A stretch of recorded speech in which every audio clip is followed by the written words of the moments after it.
ពេលដែលអាដាវហ៊ីបនឹងយកចានបបរមកសេះសក៏បានទាត់ពីលើចង្ក្រានហើយអូសវាចេញពីទីធ្លាដោយខ្សែចង្កេះរបស់វាអាដាវទាំងឈឺចាប់និងខឹងហើយក៏ទាត់តបវិញដោយស្រែកថាឯងមានរឿងអ្វី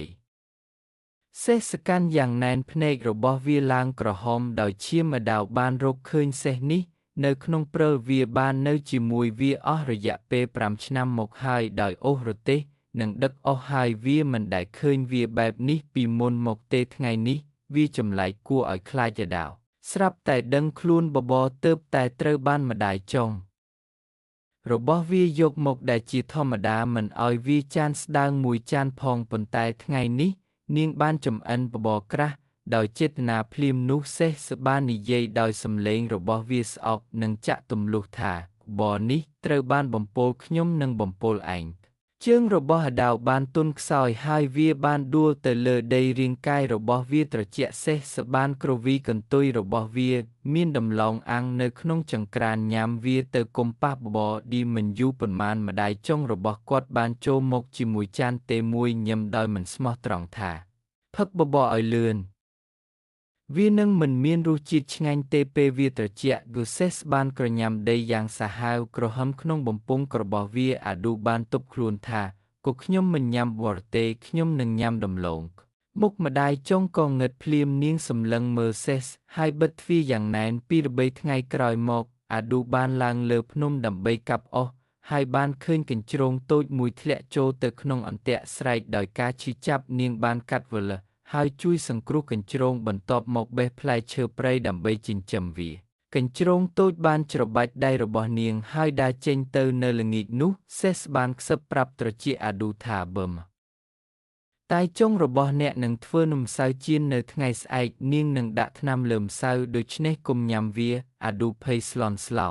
ការលាក់ខ្លួនមិនមែនជាដំណោះស្រាយទេនៅថ្ងៃបន្ទាប់ម្ដាយចុងពិតជាបានយកនំម្សៅចៀនមកឲ្យដែលមានក្លិនគួរឲ្យទាក់ទាញយ៉ាងខ្លាំងពេលដែលអាដាវហ៊ីបនឹងបដិសេធកញ្ជ្រោងតូចនោះក៏ប្រញាប់ប្រញាល់ចូលមកភ្លាមដោយមានគ្រាប់ភ្លឺចែងចាំងនៅក្នុងមាត់របស់វា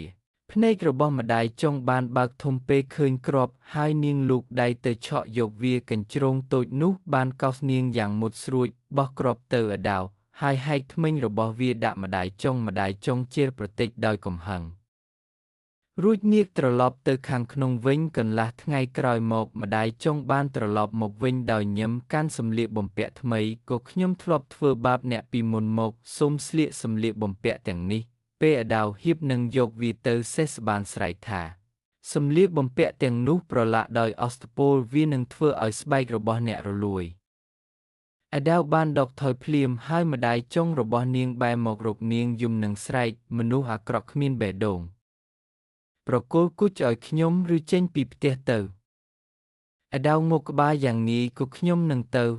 ម្ដាយចុងរបស់នាងសប្បាយចិត្តជាងសេសនឹងជង្រុកឈើហើយនៅថ្ងៃនោះនាងបានបោះរបស់របរទាំងអស់របស់នាងចេញអាឌូនិងសេសរស់នៅក្នុងជង្រុកឈើជីវិតពិតជាលំបាកណាស់ប៉ុន្តែពួកគេពេញចិត្តថ្ងៃមួយនាងបានឡើងលើភ្នំហើយបានរកឃើញថង់ក្រណាត់ធ្ងន់មួយពេញទៅដោយប្រាក់នាងយកតែបន្តិចបន្តួចដើម្បីទិញអាហារប៉ុន្តែម្ដាយចុងរបស់នាងបានដឹងម្ដាយចុងបានស្ទុះចូលមកហើយស្រែកយ៉ាងខ្លាំងថាបើឲ្យប្រាក់ខ្ញុំពាក់កណ្ដាលបើមិនដូច្នោះទេខ្ញុំនឹងចោទប្រកាន់អ្នកពីបទលួចសេសបានស្រែកថានេះជាប្រាក់របស់ព្រះភ្នំអ្នកនឹងរងទុក្ខប្រសិនបើអ្នកប៉ះវាម្ដាយចុងមិនជឿនាងទេហើយបានលូកដៃទៅឆក់យកវាភ្លាមនោះមេភូមិបានប្រញាប់ប្រញាល់ចូលជាមួយបុរសជាច្រើនអ្នកដោយកាន់សម្បុត្រមួយស្វាមីរបស់អ្នកបានផ្ញើសារមួយតាមរយៈនរណាម្នាក់នៅខាងក្រៅដោយនិយាយថាប្រសិនបើអ្នកធ្វើបាបអាឌូម្ដងទៀតទ្រព្យសម្បត្តិគ្រួសារទាំងអស់នឹងទៅជារបស់អាឌូហើយអ្នកនឹងគ្មានអ្វីនៅសល់ឡើយម្ដាយចុងបានដួលទៅលើដីមុខរបស់នាងស្លេកស្លាំងមិនយូរប៉ុន្មានបែរមកកាន់តែស្គមទៅបដិសេធមិនបរិភោគឬផឹកនាងបាននិយាយយ៉ាងស្រទន់ថាពេលខ្ញុំនិយាយជាមនិងសត្វសាហាវត្រូវបានសម្លាប់ខ្ញុំជិតស្លាប់ហើយកប់ខ្ញុំនៅក្រោមដើមឈើស្មៅចាស់នៅពីក្រោយទីធ្លាទៅជួបខ្ញុំនៅថ្ងៃបុណ្យឆេងមីងនោះនឹងមានការភ្ញាក់ផ្អើលម្ដាយចុងរបស់អ្នកជាមនុស្សអាក្រក់ហើយនឹងច្រូតកាត់អ្វីដែលនាងសាបព្រោះមិនយូរមិនឆាប់បែរមកបានស្លាប់ហើយ អាឌូបានយំសោកសៅហើយកប់នាងដូចដែលនាងនិយាយនៅថ្ងៃបុណ្យឆេងមីងអាឌូបានទៅភ្នោអស្ថបុរាណមួយបានដុះនៅលើភ្នោហើយនៅក្បែរនោះមានប្រអប់ឈើមួយដែលមានក្រដាសប្រាក់និងសៀវភៅកសិកម្មម្ដាយចង់បានរឿងនេះហើយដោយច្រណែនក៏បានទៅគោរពនាងដោយសង្ឃឹមថានឹងទាញយកប្រយោជន៍ជាលទ្ធផលហ្វូងសត្វឃ្មុំមួយហ្វូងបានធ្លាក់ពីលើដើមឈើគ្រប់មុខនាងដោយស្នាមជាមដោយមិនរាថយនាងបានទៅជីកភ្នោនៅពាក់កណ្ដាលអាធ្រាត្រដោយព្យាយាមលួចអស្ថបុរាណនិងក្រដាសប្រាក់ទាំងអស់នាងបានរអិលធ្លាក់ចូលទៅក្នុងរណ្ដៅជ្រៅមួយហើយបាក់ជើងដោយមិនធ្វើបាបអ្នកណាម្នាក់ទៀតទេអាឌូ